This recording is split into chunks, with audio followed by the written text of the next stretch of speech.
And after that, we can go to dinner. So it's a pleasure to welcome Agi Hirshberg, who's gonna say a few welcome words to the conference and introduce Joe Hines. Also, Agi, please just give one or two sentences about the foundation, because we are very grateful for the support you provided for this meeting.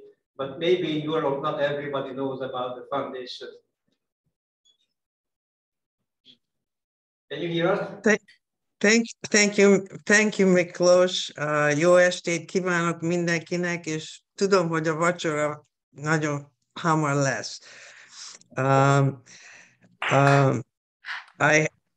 I have the pleasure to introduce Dr. Joe Hines, your next speaker. Some background: Dr. Hines is the interim chair of the Department of Surgery at UCLA, as well as general surgery.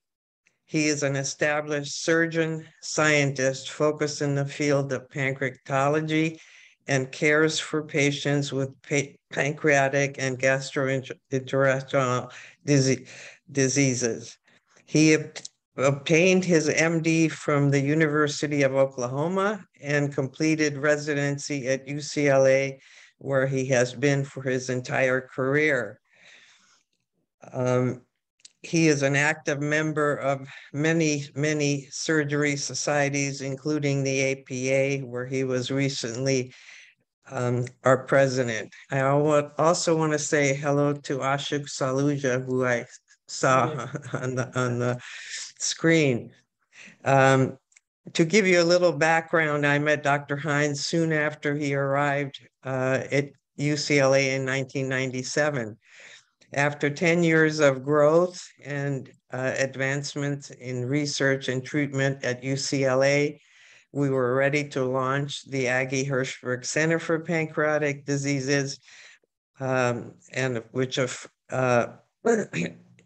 one of the few IP integrated practice units that I know of.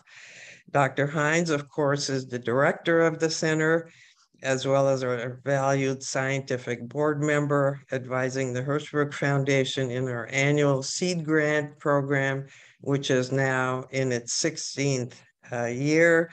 And I believe the number is about 120 grants that we have been able to fund. For me personally, Dr. Hines has been my friend, my guide, my confidant in the world of healthcare. He always answers my silly questions, continues to help me understand science, and listens to my suggestions to maybe improve patient care. Both Dr. Hines and I are very, very sorry that we could not be there with you in person, but we're here. So I now introduce you to Dr. Joe Hines. Thank you, Agi.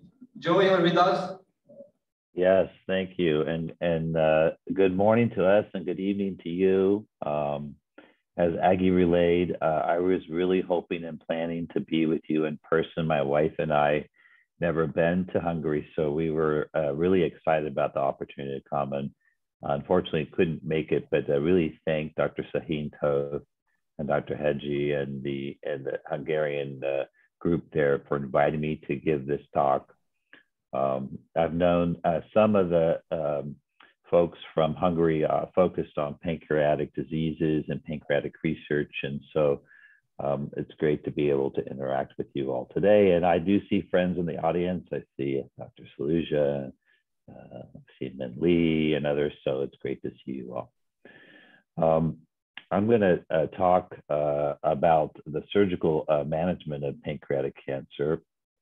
And I really thank Agi for supporting this and all of our work together at UCLA. So pancreatic surgery really for many years, for decades really, was felt to be the most difficult surgical operation because the outcomes were really very poor. Patients, had very high mortality rates, complication rates. And if you survive the operation, well, gosh, it may not have been the best quality of life. So really, it hasn't been until really the last 20 or 30 years that pancreatic surgery has really come into its own. And obviously, there are a lot of diseases that we treat with pancreatic surgery. I'm going to focus a little bit on pancreatic cancer today. And as you know, the overall survival of that disease, although improving, continues to be not great. So this is a fun depiction of all the firsts in pancreatic surgery dating back to 1862, the first pancreatic intervention by Dentu, who performed a cyst drainage. And now this goes all the way up to 1996, when the first laparoscopic distal pancreatectomy and splenectomy was performed. And as you all know, we are now doing pancreatic surgeries with robotic approaches.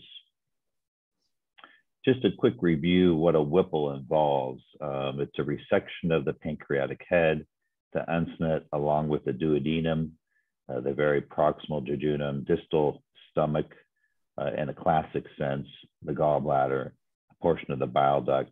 And the techniques for this are varied, recently become more complex with people now, surgeons doing much more complex major venous and arterial reconstructions, and I'll spend some time talking about that today.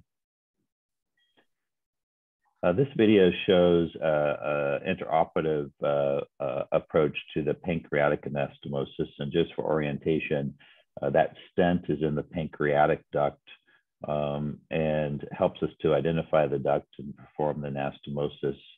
Obviously, the procedure involves a reconstruction, and there are a variety of different techniques for this. So at this point, the specimen has already been removed. We're placing some sutures in the jejunum. And the way we've done this at UCLA, and there are a lot of different ways to do it, is to do a outer layer of interrupted 3L silk suture and an inner layer of sort of duct and mucosal anastomosis.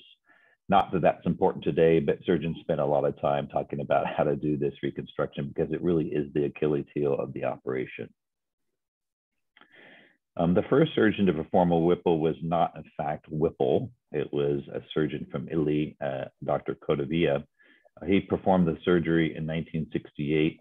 This photo actually shows an intraoperative photo showing the neck of the pancreas in the middle with some sutures around the neck.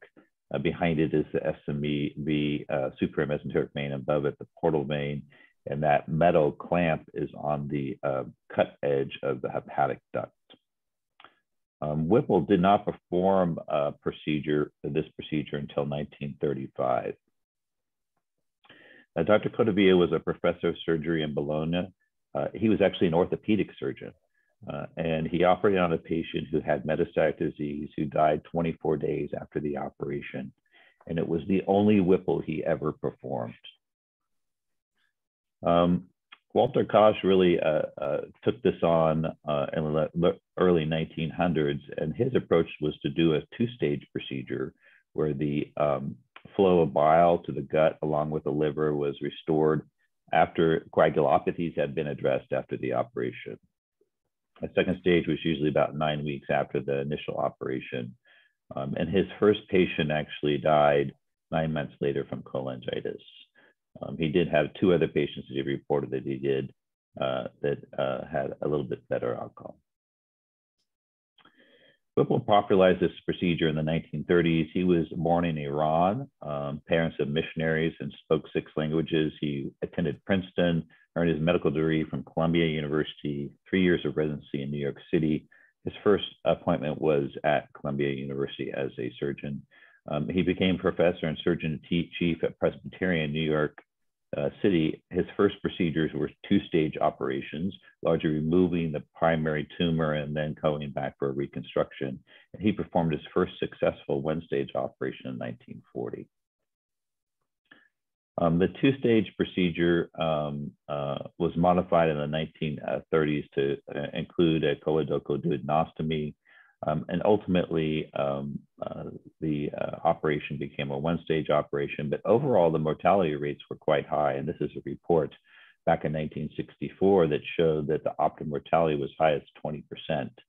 And given the survival was so poor from pancreatic cancer, many wondered whether or not this was really the right approach, even if surgery was part of the treatment algorithm for patients with this condition. And in fact, in 1970, at a large national meeting, George Craw, who was quite a famous surgeon at Cleveland Clinic, said, really, this operation should not be performed. The risks were too high. And that really put kind of a moratorium on the operation for some time, until Dr. John Howard produced his series. This was a series of 41 patients. We had very low mortality, less than a percentage point. It was from here that pancreatic surgery really came up. People began to feel like this was a reasonable approach, and then the advances took place going forward from here. Well, what about a distal pancreatectomy? Here's a figure of a distal pancreatectomy, resecting the pancreas. Most commonly, we take also the spleen and association when we're doing a cancer operation. We also perform the operation for benign conditions or things like neuroendocrine tumors. But this is the anatomy when we complete the operation. The first person to perform a distal pancreatectomy was Professor Trendelenburg. He did this for a very large sarcoma. Over the ensuing 25 years, only 24 patients were reported, operated on by 21 different surgeons. It's important to note this is a less common operation, and so people had less experience because of that. And of course, the complication rates were high because during this period, the only way to know what was going on was to take the patient back to the operating room to treat infection, leak from the pancreas, or bleeding. And now we can do robotic resections. This is actually a robotic Whipple operation, and you're looking at the superior mesenteric vein, and we're underneath the neck of the pancreas. This is obviously sped up. Above, you can see the quick shot of the common hepatic artery. And this works really well for tumors that are smaller, that don't involve vascular structures or need for resection of surrounding organs.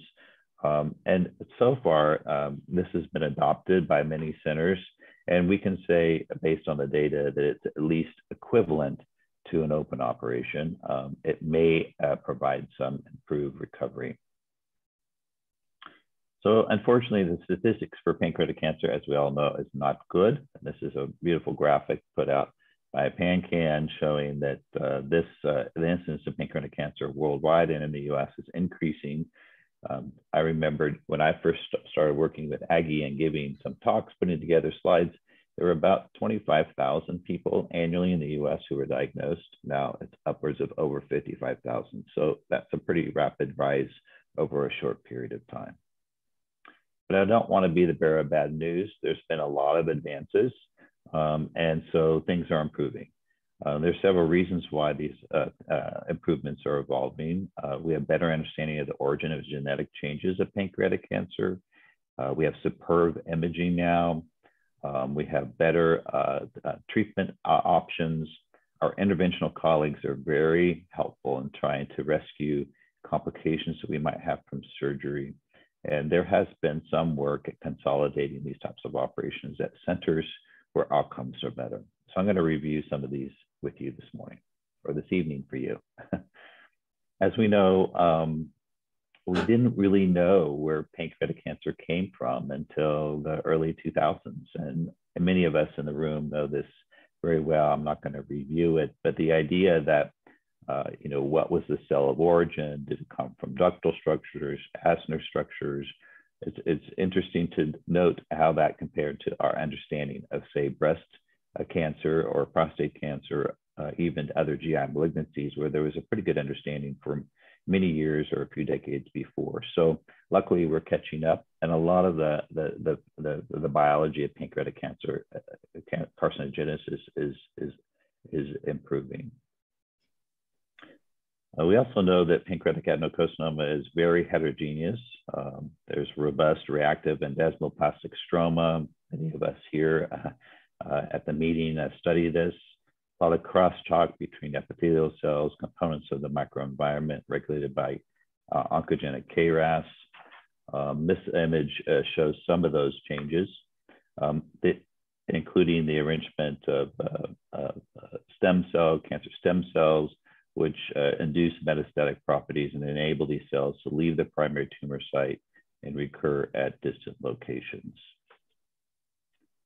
In our lab, led by Dr. Guido Eibel, which I think many of you all know, we study the role of diet on pancreatic carcinogenesis. And there's a lot of epidemiologic evidence that there's a strong correlation between the inflammasome that occurs when the patient is obese and the development of cancer. And there are a variety of different factors that are involved, including leptin, secretagogues from hepatocytes, macrophage, and the inflammatory response that occurs peritumoral and around the pancreas. And that's what we have been studying. Dr. Eibel has a mouse model where he feeds the mice high fat, high calorie diet. And you can see on the left panel, the animals become obese. And the peripancreatic fat is typified by large amounts of infiltration of inflammatory cells. Some would call crown-like structures you can see on the panel on the right, which surround the fat cells. And with this, we see the development of more advanced tannin lesions. So animals that are fed a high-fat, high-calorie diet are more likely to, in a KRAS model, are more likely to demonstrate advanced tannin lesions and the development of pancreatic cancer. So we spend a lot of time in the lab studying the biology of this and how we can intervene. And of course, a few years ago, a recommendation came forward to now test all patients with pancreatic cancer for genetic abnormalities, because we do have drugs and we're thinking about this disease in different ways. It's been so interesting to see at our tumor board, our pancreas conference that we have each week, how we're beginning to use these analyses to actually change therapy and make decisions on treatment for the patient. And so these are a list of some of the genes that can be involved and can be identified with analysis of patients who have pancreatic cancer. So the imaging is definitely improved. This is an image of what we used to have, say, in the 1970s of how we would diagnose pancreatic cancer, something called the Frostberg inverted 3 sign. This would be a very advanced pancreatic cancer, which is causing obstruction of the duodenum. You can see this narrowing of the duodenum on the right side. Now we have very advanced techniques. And what this does is allows us to select patients, understand the clinical stage much better, and help us to put the patient in the right treatment path. You can see on the left panel is a large tumor in the body and neck going and infiltrating around the superior mesenteric artery. And to the right, you can see a reconstructed image showing the vasculature. In addition, you see this at the top, a little bit to the right, is a wall stent, a metal stent that's in the bile duct.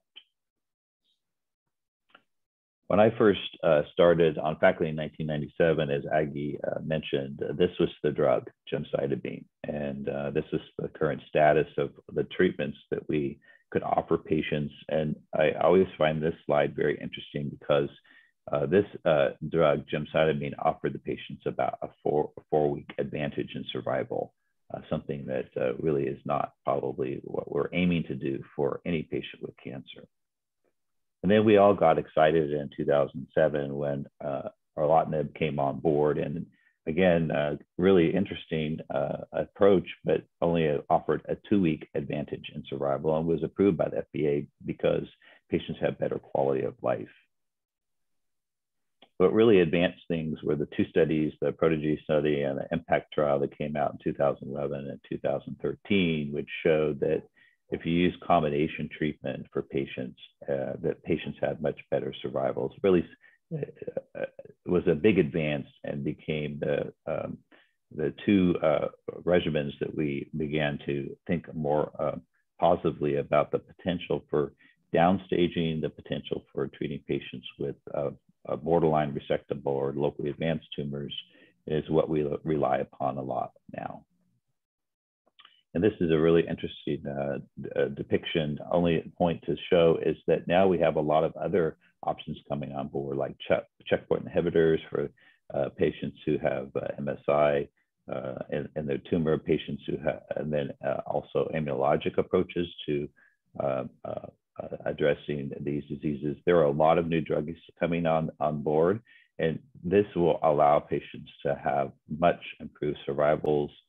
I think we actually will be doing more surgery in patients as we move into an algorithm like we use for other cancer types, like advanced esophageal cancer, or patients who have even breast and colorectal cancer, where we treat up front and then go to the operating room. So there's been a lot of advances in operative technique over the past decades, and at our place, the pylorus preserving Whipple was popularized by our first chair, Dr. William Longmire. It was thought that this was an approach to improve the patient's nutritional status post-operatively. Ultimately, it was found that that really wasn't the case, but we use this technique at our place, as do many institutions. A lot of randomized data to show whether a pylorus preserving or a standard Whipple is most effective post-operatively and overall outcomes. And generally speaking, although there's a few studies that show some differences, as I said, either approach is acceptable. We do know that if we limit the amount of blood loss intraoperatively, obviously that impacts the patient's perioperative outcomes, but it actually also impacts the patient's long-term outcomes, cancer-specific and overall survival. So there's been a lot of work to try to decrease operative blood loss, minimize blood transfusions, which may have immunologic impacts on the patient's cancer biology and ultimate outcome. This is a slide from our group showing that if we kept the blood loss below 400 cc's, the patients actually had a much improved survival, even up to 5 years out, 40% surviving as compared to those who had higher blood loss. And of course, blood loss may be a surrogate for the extent of the operation and the extensiveness of the tumor. We also spend a lot of time making sure that we have adequate nodal dissection so the patient can be properly staged to help inform post-operative treatment decisions. This is a meta-analysis of the studies looking at whether or not taking out more lymph nodes or extended lymph node dissection improved outcomes. Well, it probably doesn't improve survival, and it does increase issues of perioperative and post-operative GI problems with severe diarrhea and other complications. So generally people do not do an extended lymph node dissection because of those. We do think that we need to have about 15 nodes removed. So that's a quality indicator now for surgical resections. Without that, we don't believe there's adequate nodal sampling to be able to stage the patient. Another advance that's happened in the surgical realm is the ability to actually categorize the complications that we have after the operation. And so this has allowed us to study them and try to provide interventions to decrease complications. We now have a grading system for pancreatic fistula. We usually put a drain next to the pancreas and measure the amylase that's coming out of the drain. If it's just a small amylase leak, we don't really even characterize it as a leak, and sometimes those drains are just removed, but the patient begins to have complications, then we categorize them as more advanced pancreatic fistulae. And this has allowed some to then perform studies to figure out techniques that might improve or decrease the likelihood of leak, like sewing the pancreas to the jejunum rather than the stomach, or different techniques with the ducta mucosa, or vaginating the pancreas into the jejunal limb. Overall, though, there is really no clear path that says if you sew it this way or you sew it to this organ, things are going to work out better. But it has allowed us to study it. There has been a lot of work looking at the use of octreotide analogs, and some do routinely use this to try to decrease pancreatic secretions. But again, the data is not particularly strong. And some use a stent, but again, it doesn't seem that that really is overall decreasing, or the real fix to decreasing these fistulas after the operation. There was a lot of excitement in the night when this study came out in the New England Journal about pasireotide. Initially, it seemed to be very promising, an octreotide analog, but most have given up on this because the symptoms of severe nausea that the patient gets when they get injected precludes really the use of it for a lot of patients. Interesting today, they came out using hydrocortisone to decrease inflammation in the pancreas. Also, there's been studies looking at using the falciform ligament to buttress the pancreatic anastomosis. And another study using 3% saline and keeping the patient dry perioperatively seems to decrease pancreatic fistula. So again, categorizing allows us to study. Not any one solution has come forward, but there's a lot of people focused on this. Also, patients after surgery can have delayed gastric emptying, and there's a definition for this. The details are listed here. And what people have studied with this is whether or not we perform the anastomosis to the stomach in front or behind the colon. It's felt that if it's sewn behind the colon, that's more of a direct route and more the stomach can empty by gravity rather than having to go up and over the colon. And there is some data to suggest that what was called an anticolic behind the colon anastomosis may improve the likelihood that the stomach will empty appropriately and the patient will not have delayed gastric emptying. Sometimes patients will leak, as I said, and this is a CT scan showing a fluid underneath the liver on the left panel, and then you can see a bright sort of C configuration of a drain that's been placed. So this has really been actually a lifesaver for many patients and has really allowed us to be able to manage complications. Sometimes patients will have bleeding. This is an angiogram of the common hepatic artery, and you can see contrast spilling out. This is coming from the stump of the gastroduodenal artery. This is a lethal complication. And when this happens, we rely upon our IR colleagues to put a coil in this gastroduodenal artery, which you can see here, which stops the bleeding and is very effective. But when a patient bleeds from the gastroduodenal artery, that is a very ominous sign, and we have to act on it quickly. And sometimes patients will have complications of the biliary anastomosis. And again, our IR colleagues can go in, they can dilate these through performing a transhepatic approach, and rarely does it require reoperation. So thank goodness for our IR colleagues, they've helped a lot.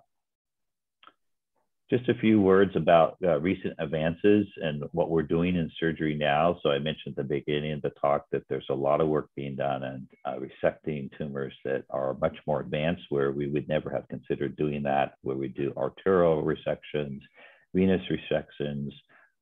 And the reason this has really come on board is because the therapeutics are getting better.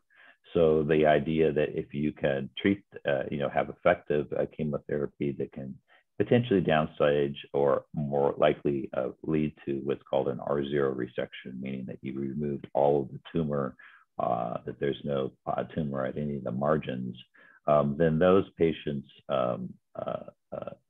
seem to have similar outcomes to patients who do not have locally advanced or borderline resectable tumors. These are some of the definitions, the details of which are not important, but there's been a few, many studies now being published which show reasonable median survivals, which is over on the right-hand side of this panel, between 17 and 20 months after resection of locally advanced tumors. You could argue that whether or not surgery is helpful for these patients, that if you just kept them on chemotherapy, maybe they would have similar outcomes. This is an interesting study where the group treated patients neoadjuvantly with FOLFIRINOX and losartan. The idea that for these patients, give the patients treatment up front, watch the biology of the disease, watch for the CA19-9 to fall, and then resect, have reasonable outcomes for patients who really have pretty severe locally advanced tumors. And at 2 years, you can see survivals that approach 30%.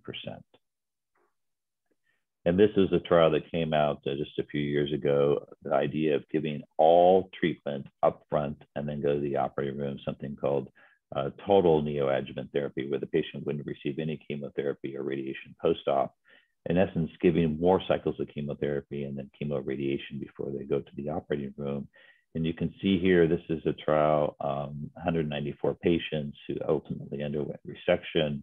Upwards of 94% of the patients had clean margins. And you can see survivals at 5 years, which are pretty impressive, upwards of 50%. Of course, this is a highly selected group and maybe not be applicable to all comers, but it is an advance. It is an advance as we see through the years, things are improving. Joe, so I just, if you, and I want a few questions, if you could wrap up. Yep, this is my last slide, so perfect. Thanks, Miklos.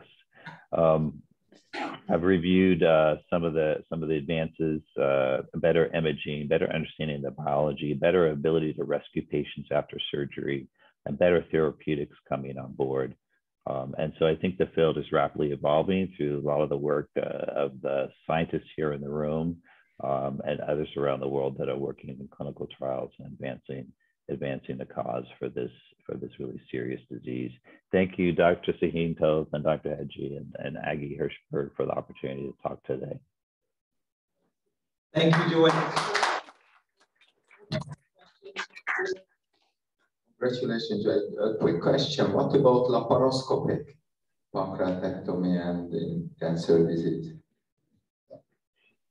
Yes, so one can do laparoscopic or robotic approaches to resections, either distal or Whipple, and the patients will do well. So we would categorize laparoscopic and robotic into minimally invasive approaches to pancreatic cancer, and both are perfectly acceptable. And really the decision of the surgeon is based on their experience. You know, honestly, to do a robotic resection for someone who doesn't have as much minimally invasive experience is easier than learning all the laparoscopic skill that's required to do this. Thank you. Asha. Joe, a great review. Thank you for doing that. You know, learned a few things. I'm just curious, given that neoadjuvant is now very common, right? I understand that most of the patients get neoadjuvant. Do you think that, let's say, next 5 years with neoadjuvant, half of the total pancreatic cancer patients will undergo resection? Well, the problem is we need something for early detection, right? So still 85% of people when they're first diagnosed have metastatic disease. We are on occasion, very rarely, after treating for a very long period of time and watching the disease for a year, year and a half, doing resections in patients who have small burden metastatic disease. But I think that, yes, neoadjuvant is going to become the standard, but we really need early detection to get to that 50% number. I think so. Thank you. Joe, just a quick question. Is there room for improvement of surgical technique to increase resectability, or you think we reached a plateau there? I think we're still learning about the vascular reconstructions, those big operations. You know, sometimes the superior mesenteric artery is involved with tumor. And gosh, if we resect the superior mesenteric artery and then that goes down postoperatively, then the patient has lost all the blood supply to the small bowel and a portion of the colon, which is devastating. But people are beginning to do it a little bit. You know, we've learned that we probably shouldn't be resecting 2 vessels. So if there's, you know, if the celiac artery needs to be resected and the portal vein needs to be resected, that may be too much because if one goes down, then it's devastating. So yeah, I think there's still advances going on in that area. Thank you. Any other question? Yeah. Very nice talk, Bali Terich. My question is, your view on making the decision on sitting at a tumor board and say, this is borderline resectable disease. To me, I've seen quite a few cases now, and to me it seems a little bit of a dark art to make that judgment. And if I listen to multiple radiologists sitting around the desk, sometimes they don't agree on that. So how do you resolve that disagreement at your tumor boards or MDTs? Agreed that we spend a lot of time trying to figure out, is that tumor really touching the SMA or surrounding the SMV? Sometimes it's pretty clear. You know, there is this sort of surgery first approach, obviously among surgeons, and I think traditionally with a disease when there's no metastatic disease.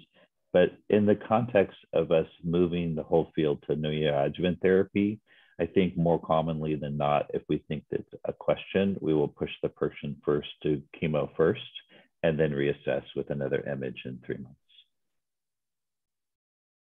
Thank you, Joe, and thank you for the audience.